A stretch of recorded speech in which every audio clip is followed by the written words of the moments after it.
The next step, and this is literally on the near horizon this year.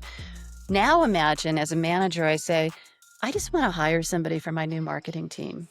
And at the click of a button, at the click of one button, a master supervisory agent now starts assembling a team of agents, one that's going to create a job description, one that's going to go out and source candidates, another agent who's going to sort through and set up a series of interviews with me. And of course, it's checking in with me periodically. Yes, I want to interview this person. No, I don't want to interview that one.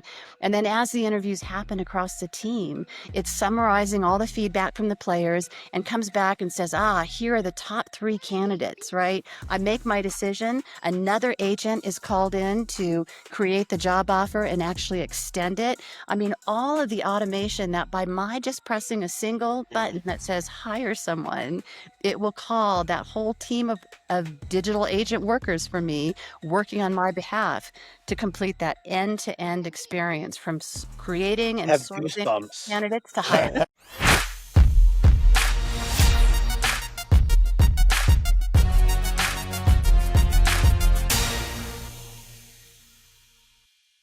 It's William Tincup and Ryan Leary. You are listening, hopefully watching, the You Should Know podcast. We have a recurring guest on, Yvette Cameron, whom I absolutely love. And she's with Oracle. If you don't know that already, you should. So we're going to have a conversation today on kind of 2 fronts. One is the front of Oracle and what they have going on in HCM with AI and kind of how they're interacting with their customers about it. And we're just going to talk broadly about what HR what they're dealing with AI and strategies, etc. So I would butcher your title if I were to try to do your title because it's really fancy. So I'm not going to do that. Yvette, would you do us a favor and introduce yourself? Absolutely. I'm Yvette Cameron. I'm the Senior Vice President of Oracle's Cloud HCM Product Strategy. And Okay. I'm very happy to be here with you guys today. 100%. 100%. All right. So let's start with Oracle and HCM and AI. So where are we right now on our growth path? I mean, obviously, y'all been dealing with AI for years, so it's not like this is new. But where are you what's new in the world of AI for your product? Yeah, well, it is definitely a rocket ship, and we have left the Earth, and we are on a very rapid trajectory. So your point is absolutely spot on, right? AI is not new. We've been doing AI for over a decade, but in the last year and a half, we have gone from just delivering classic AI, predictive AI recommendations to introducing our first generative AI capabilities in September of 2023. Throughout 2024, we enhanced our offering and started delivering agentic AI, so RAG-based agents that take the context of company policies and things and start answering questions that individuals have and getting very contextual responses. And we're now moving into agentic workflows where we are able to start delivering not just on a single transaction, but starting to link them together in simple to complex end-to-end workflows. So this is a progression. We continue delivering across all of those areas of generative and agentic AI, but the pace is fast and furious. Where are you seeing most challenges right now for HR? So across Oracle spectrum of clients, people that you're working with, where's the biggest challenge? Is it implementing? Is it how to use? Is it how to gain adoption without scaring employees? What are you seeing out there? There's a lot of challenges. I would say probably the first and largest challenge amongst HR leaders and organizations is trust. There's a lot of concern, and rightfully so, Right. about protecting organizational data. Are Right. you as an enterprise vendor using our company data to train the large language models? Will it be used then for the benefit of others? And I think that's a well-grounded concern. I think when Chat GPT hit the market, we all started using it. And it wasn't until a little while that we realized we could turn off the history and say, no, don't use this to train your models. And so, of course, the enterprise approach, especially at Oracle, Our focus is very much on keeping your data yours, right? Not using it to train models so that we can be your trusted partner. So I would say trust is first and foremost the biggest challenge. And then beyond that, there's such a proliferation of generative AI capabilities now hitting the market, and organizations don't know where to start. I think they're focused more on quantity. Let's bring as many as we can to our processes, and they're not focused enough on curating quality agents and generative AI capabilities. They're looking for, a rapid return on their investment, and the investments might be small in certain areas, very significant in others. And I see organizations oftentimes just saying, "Well, how many do you have? Let's just embrace them all and get started there." And they're not necessarily focusing on what matters. So I think trust. I think specialized curation, and also governance. Governance is a common theme across organizations. So, how do we pick where we start? How do we ensure that it's going to be adopted well and understood by our workforce? How do we ensure that the answers that these new agents are delivering are accurate and appropriate for our organization? What approvals do we need to get across our company before we can deploy it? Do we need works councils or union approvals, or different groups, etc.? Who owns agent and generative AI deployment? Is it HR? Is it IT? Is it individual lines of business? So there's a lot of challenges. Yeah, I'll stop there. There's many Yeah, more. yeah. Well, one of the things that you and I have lived through, Ryan has lived through it as well, is on-prem versus SaaS. Okay, so that madness hopefully is a little bit past us. And then living through the nightmare of point solutions versus a suite. Okay, I think that nightmare is almost over. But I think you are well positioned in the sense of you sit on a lot of data. But how do you get people to use it seamlessly in their workflow? Like they're Yeah, doing a job and it's getting to an outcome. How do they now yeah, partner and think of the pilots, the AI? How do you get them to think of the agents not as competitors or even other employees, but how do you get them to think of as collaborators to get to that outcome? yeah. So the, there's a lot in that question, Oh and I yeah, want to, I want to, always. and I want to step back just a little bit and set the stage a little bit. So, first off, I want to make sure that we're really clear when we're talking about generative AI, right? The generative AI that first hit enterprise applications that Oracle first delivered, were focused on authoring and summarizing content. All right, and that's a very important capability. It streamlines a lot of pieces. And to your question of how do you get people to adopt, generative AI, it's very simple. Our strategy is being part of their trusted AI partner is that because AI is embedded in our applications all the way down into our infrastructure, we're able to bring AI and data together in a way that's seamless. We're not Yeah, exposing, through interfaces and different pieces. It's embedded in our transactions. So it's a very natural process to be, completing. I want to hire somebody, and the first step is to create a job requisition. And so I'm presented with the job requisition page where I would normally enter information. And now with the click of a button, generative AI will create that job description. Or I'm doing a performance evaluation and I can start typing right, my summary. A button, right, will complete that summary for me based on pulling all kinds of data, feedback, right, performance information, goal completion, etc., from across the HCM system into a single piece. Then we moved into adding agents. Agents move beyond just authoring to actually answering questions. So again, if I am completing my performance review for an employee, I might have a question about how do I prepare for this performance review? What makes what makes for an effective conversation, especially if this is going to be difficult? Now it's kind of a general answer, so but that's depending on me, for It, Yvonne, you see that as that's for everyone, right? So that's that's for for everyone, employees right? and managers. Yes, exactly. So the Got it. employee themselves might say, how do I prepare for my conversation with my manager? How do Right. I bring up the fact that I want to transfer to another team, And in that question, I want to transfer to another team, the AI agent, because it knows the policies now, it's got the context of company policies and practices or union policies, etc.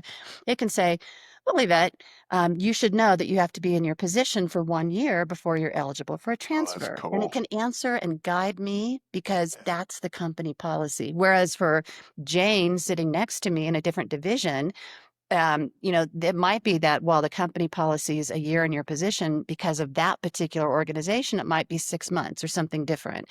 So very personalized, contextual answers as part of these new agent capabilities. Um, and then, as we now start moving into, oh, and let me come back to your question of how do I onboard that? Again, I'm in the transaction. I can use generative AI to complete stuff where appropriate, fill in forms and summarize information.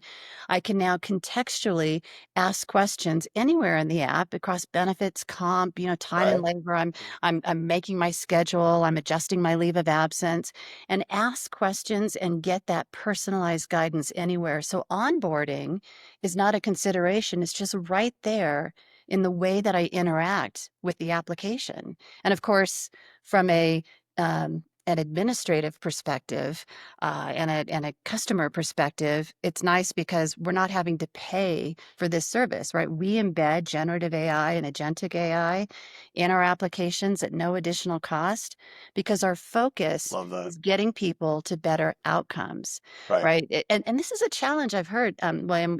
Companies were so excited to get on the bandwagon of Yeah. AI and start seeing some benefits. They brought in these external solutions and started deploying it, and then lo and behold, when employees started using it, their costs went up, Yep. and they found themselves trying to tamp down usage, That's which is it's exactly what you don't counter to want to the do. interest. Yeah. Exactly. It's It's what you don't want to do in a generative AI environment. So we make adoption very natural because it's automatically included in our applications. There's no additional cost. It's part of your baked in. experience in a transaction. It couldn't be more natural than just getting your work done in the flow of A, work. a real quick follow up, Ryan. Apologies. How, from a scale to 1 to flying cars, is AI being the interface that everyone interacts with? So take if you're in comp or performance or if you're an employee, whatever, like there is no dashboard. Mm. There is, like with what we're used to the web and things and then clicking and buttons and all that stuff. Why can't it just be voice at one point or even text based where it's about whatever the outcome is? And then it goes and then you just shape. And so it's almost like choose your own adventure Yeah, every day. So yeah. again, that might be more close to flying cars, like I get it, but it seems to me like the tech's already there. Because of the data's already there. It's just we might not be ready for that type of interface. So we're going to be at that interface, that brand new text only or some other interface Yeah. very soon, right? Okay. As an industry, Oracle as a Right. service and technology provider is going to be there very quickly. In fact, today we can support that text interface where you are asking and answering, even taking action to some extent. Yeah. But this is a progression. I mean, look at Right. where we are today, William. Uh, We've got well over 100 generative AI capabilities across our Fusion applications, and dozens are coming out every quarter. Every quarter, we're adding, whether it's generative AI or new agents or some of these agentic workflows every quarter. And so that pace of innovation is a big impact for organizations, employees, who are used to going to work and doing things one way. So we are progressively unveiling and delivering new capabilities, right? Just the summarization took people by surprise and that authoring content. But very quickly they adapted. And now this question and answer and trusting in the data, because again, we have the data, we keep your data safe, but we also ingest your policies, your approach. And so people are seeing, yes, this is appropriate for our organization. Moving to an experience where I'm not in the traditional HCM software transaction That's right. page where I have to fill fields and select from Right. drop-down lists and stuff, moving from that to a pure interface of, say, a chat experience Yeah. or some sort of a workbench where I'm just saying, yeah, I want to pick this agent and this agent, now go to work. That is coming. That is Okay. absolutely the future, the very near future of agentic human capital management. And it's just a matter of, where it's going to start manifesting and how quickly it will unveil. Yvette, I want to go back maybe just a little bit because you've answered this, but I think for the audience we might be able to shape this a little better so they can visualize in their minds a bit. You guys been doing this for decades, right? Like you've been doing this for a long time. This isn't new. It's new to the user, the end user. What have you seen if you can categorize, and it might be hard to do right now, but if you can categorize in the buckets what that shift has been Sure. from the time you started all the way through now and what we expect in the next year or two coming from Oracle? How would you categorize that? Just so an HR person or a workforce leader, they can look at it and say, yeah, okay, now I get that. I see where we're at. For years, we would recruit people, and AI, classic AI, would be used to help rank candidates, perhaps suggest best fit candidates, recommend jobs to candidates based on skills and other pieces. So, that kind of use of AI has been in place in the recruiting process for many, many years. And we've all become very used to that. At the first evolution of generative AI, now suddenly we could save time and improve the consistency of our job requisitions because generative AI could generate a job description in moments as opposed to the hour or so that managers would use to create them from scratch. Now, generative AI can create relevant, appropriate, and contextual to your organization job descriptions in a moment. All you have to do is some editing and you're done. Then comes in the RAG-based agents, right? So RAG meaning retrieval augmented generation of content. So retrieval augmented by uploading the policies of your company. Maybe there's industry specific regulations, or there's regional or union contracts, etc.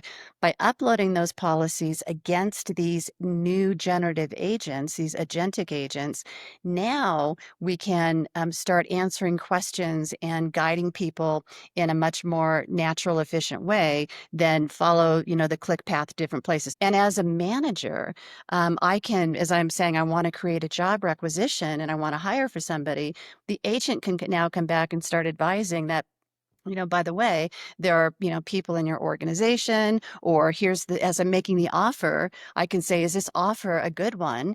And the agent now can come back and say, well, based on other offers that have been extended and accepted or rejected, based on market competitive rates, and based on internal equity, you should actually increase your offer by 18%. And by the way, don't forget that this position is also eligible for stock and bonus and various things. Personalized guidance so that when I get that offer out there, the next step, and this is literally on the near horizon this year. Now imagine as a manager, I say, I just want to hire somebody for my new marketing team. And at the click of a button, at the click of one button, a master supervisory agent now starts assembling a team of agents, one that's going to create a job description, one that's going to go out and source candidates, another agent who's going to sort through and set up a series of interviews with me. And of course, it's checking in with me periodically. Yes, I want to interview this person. No, I don't want to interview that one.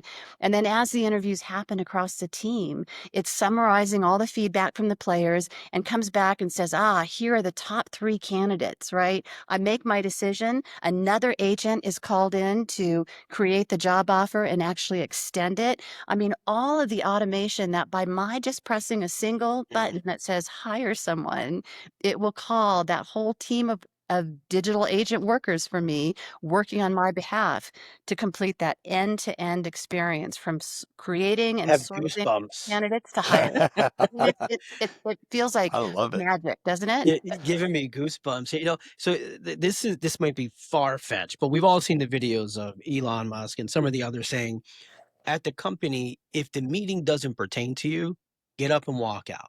Mm. Right? Don't come to the meeting if this and that. Does this get us to a place where hiring managers don't have to micromanage the hiring process with the team or whomever, and they just get to make the final decision? They can actually stay out of that process until and if, in fact, they are needed Yeah. in that actual process. So, potentially, yes. Our philosophy at Oracle is that AI and agents, agentic AI, should augment the work of individuals, and taking humans completely out of the loop sometimes makes complete sense. I Right. think in the area specifically of hiring, no. I think Right. we want to have checkpoints. It starts with, here are the suggested people that you should interview and prioritize whittle it down. I can decide as an organization if I want to have that be a checkpoint or I want that just fully automated and the system will go through and create the interviews for me. That's fine too. So I as a hiring manager personally would still like to have different checkpoints, but I want a lot of Mhm. that automated. But I think that's a decision that companies and individuals within companies should be able to make. There's other areas. We see this in supply chain, for example, where if you're onboarding a whole bunch of new partners and whatnot, you can do that completely autonomously, right? There's no reason to have to look at documents and go and enter and transfer stuff. Let the agents, bring in all the information, create the account and the purchase orders.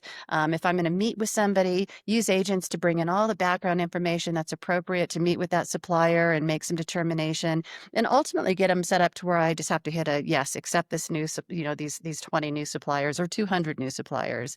So depending on the workflow, it work can and should be completely autonomous until that last checkpoint. And in other cases, you're going to want human interaction decision points. And the agents need to be intelligent enough to know when to reach out and get my intervention and not. And that's, these are the use cases that we're working on very closely with a bunch of our customers across so many different use cases, not just in HCM, but across, the enterprise, all the places that people and actions are required. Where can we be fully autonomous? And where do we need those checkpoints? Really quickly, you've mentioned upload policies. Have y'all had discussions internally about, values, social norms, ethics, morals, etc.? And it's the other side of the company. It's the softer side of a company. Like they have a series of values that they live by. Okay, how does AI interact with values? Yeah. Well, I mean, you think about it, the policies of a company will reflect the values of the organization. So again, if we focus on the Okay, recruiting experience and you're very focused on, fair and non-discriminatory hiring, you specifically want to ensure that everyone has an equal opportunity and it's skill-based, right? Hiring, et cetera. That language is in the policies of your documents. And as you're uploading those, then that guidance and that tenor, right. that tone comes into the guidance that is given to the users. So I think the culture of the company is very much reflected in, how they document their processes and policies, and all of that naturally comes into the interactions, the collaboration that we have now as we move forward with these AI agents. So let's flip to the other side of the equation, HR interacting with AI and their adoption curve and some of the things that we're seeing intellectual. I was just talking to somebody about this earlier. The biggest challenge that I've seen so far in HR practitioners is an emotional challenge around change, not an intellectual challenge. It's more, I have to get past this is relentless. It'll never stop. I'll never get to the place. That's okay. And I'll fail a bunch, and that's okay. And so that emotion is counterintuitive to historic HR practitioners who've come up through the ranks that things have to be perfect. And this is a bit messier than what they've been accustomed to and taught. But that's just me speaking. No, it's a really good point. We talked at the start, Ryan, you asked about barriers to adoption, and one of the barriers I didn't mention is waiting for perfection, right? Yeah, Organizations, HR leaders so much want to know that everything is perfect, that it's exactly what they expect every time, that, et cetera, that there is concern about adopting. There's also concern that somehow if I adopt these tools, I'm, right. I'm going to be out of a job, or I'm going to, have my workforce, be out of work too, because the agents will take over. I think from the fear about AI taking over jobs, I'm actually seeing less as a top conversation as companies have had more experience in the consumer world with AI or listening to others. They are seeing the value that AI and agentic AI bring to the table as far as consistency and compliance and efficiency and augmenting, improving the way I think about the process that I'm trying to complete, giving me information in the moment that I need, so that I'm making better decisions, making better content and process overall. So the loss of jobs to AI is less of a concern, but that idea that, do we know everything about them? And the truth is, it is messy, and we're Yeah. learning so much. And think of where we are. Again, September of 2023, we introduced in HCM our first 9 generative AI applications. We have dozens and dozens of generative AI and agentic AI applications in our application today. Here we are in, what is this, early 2025. So in just over a year, 50 plus capabilities in HCM, and it's mind-boggling, I think, for HR to think about and to understand, is everything exactly perfect? So the lesson that I think organizations need to embrace is, and this is a common theme we like to say, is, think big, start small, and move fast. You need to build your muscle. You need to build your skill set of deploying and interacting with generative AI and agentic AI. You need to build that confidence and that comfort. You need to understand its limitations, Yep. as well as its advantages, and you're only going to get that through experience. And so I think this is a big challenge for HR, is moving out of what is typically a comfort zone of, we know everything, we know we've got all of our processes, and now it's a little more free form, but we have to have comfort with that. It's like going from classic music that's very, very specific to jazz. It doesn't Yep. work for everybody, does it? It doesn't work for everybody. It's one of those deals. And again, one of my dearest friends is a classic guitarist, and it is amazing. Well, just to watch him play is amazing. And I've been to a jillion jazz clubs. I've never had the same experience. Yeah, it's It, different. it's And different. this is where I think it gets scary for organizations, is because the first couple of generations of generative AI Right. and agentic AI was about authoring and answering questions, but now AI can take action. It can Mhm. create those interviews, it can create that job offer, it can extend the job offer, it can actually hire the individual into your HCM system. That's where, when it's completing transactions, people get really nervous. But you don't just go from, I'm used to seeing a recommendation for candidates to interview, Right. to I'm going to use AI to hire. You're right. Yeah. That's a 1 to 10 that we don't recommend. Right. Phase yourself in. There are so many levels of generative AI support and agentic AI support throughout the applications that we're delivering. Phase your way, grow your confidence in the capabilities, And and what was the flex that phrase you muscle. use? Think big. Think big, start small, move fast. Love that. That's I really genius. like that. Yeah. So, if a question I have is around questions people need to ask. So, organizations, whether you're working with them or not, that may or may not be using some form of this within their organization. They're hesitant, they're not moving fast, right? They're not being decisive on this. What are the questions that they need to ask themselves internally, or what conversations maybe should they have internally with themselves or with others Yeah. to make this move? I think one of the questions is, do I want to be made better, right? Do I want Yeah. to be supported? Because ultimately AI makes us better. Gives us better decision support. It gives us more information. Do I want to grow in my role and grow the company and help, individuals across the company grow? Do I want to be left behind? I'm telling you, so Yep. many organizations are embracing AI in different forms, some in scary forms. They're using, Yeah. non-enterprise grade capabilities. They are exposing their data. Oh yeah. I Oh hear I yeah. hear companies still say to me, "Oh, we take our job descriptions and we put them into Chat GPT," and I'm like, "Oh gosh, all of your so but companies are embracing it, Yeah. and Yeah. Well, So let's talk about that too, because I think that's important. A lot of yeah. companies are using Chat GPT and saying, "Yeah, we're using AI, right? Get it, okay." But maybe if you could talk about that, because I think that's important for people listening to note that you can't really, or you shouldn't really, just go to Chat GPT, open up the browser, and start dropping job descriptions in there.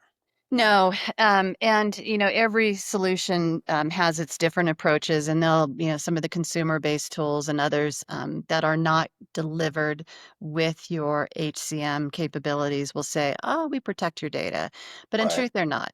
No. They're using your data to train the large language model so that it better understands the language of the process that you're using, or it's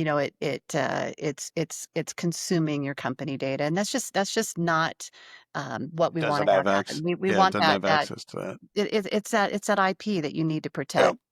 And also, we talked about the cost, right? And even for some technology vendors today who are in HCM, they're charging their Yep. customers. Now they That's have crazy. to, because the one difference that Oracle has is we're not just an applications vendor, we're a technology vendor. Right. So our Oracle Cloud infrastructure underlies all of our capabilities. Our apps are on that. And that means that, we're working with the largest, the leading LLMs. We can swap out the winners. We train and find that, certain LLMs work better for certain use cases. And so, we might use Cohere for one, we might use Llama for another set of use cases, and Uh-huh. different ones.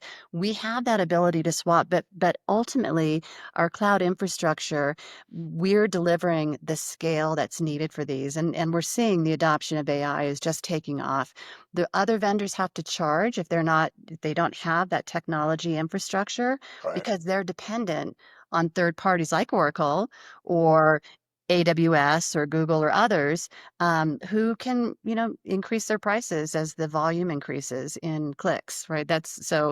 So you don't want to expose your data. You don't Oh want to yeah. pay for this as the volume increases, and you want some insight into, knowing that, your technology vendor is there and ready from a technology perspective to scale and grow to whatever usage you and others are making of this generative AI. So Ryan's a power user of ChatGPT, and he taught me a couple months back. Once you get done with a bit, ask it, "What should I have asked that Mm, I didn't ask?" mhm. And now I do that pretty much every time I'm interacting with it. And what I find fascinating is like HR analytics. We've been through this, I would say several different layers of analytics, of teaching people how to look at people analytics or talent analytics. I think I'm excited about an agent being able to look at analytics and tell me what I should be looking at. and as opposed to the old dashboards that we all had to live through. And like a dashboard, it's only as good as its ability to tell you, like, okay, that you need to do that. And I'm excited about that part Hmm. because I think that there's a whole lot of cool things that HR can do with people analytics that they haven't been able to unlock because they don't know what they're looking at. They don't know what they're looking at. The dashboards, unfortunately, don't tell them right Right. what they should be seeing. It might surface that a KPI is over or under, but it's not really giving you the deep insights. That's, and I'm so glad you brought that up. We've been using AI in our analytics capabilities for years. This ability for now, as we're bringing agents in, um, it means that we don't even have to really worry about creating those packages of dashboards Right. now as HR No. and IT administrators. You'd Mm. spend every month creating this package and managing access. Now, as a manager, a line of business leader, I can just go in and say, what's happening, across my KPIs? What do I need to worry about? And the AI will come back and tell you, and not just tell you, but start creating the visualizations for you. And because all of this is part of one application and infrastructure, the security and the access is consistent. You don't have to think about, are these agents going to expose data to managers that they shouldn't see? No, if you've locked down the security and data access in your HCM system, the same security protocols and access will be inherited by the agents natively. This is not what happens when you slap on some third-party AI solution to your HCM. It only comes when it's embedded.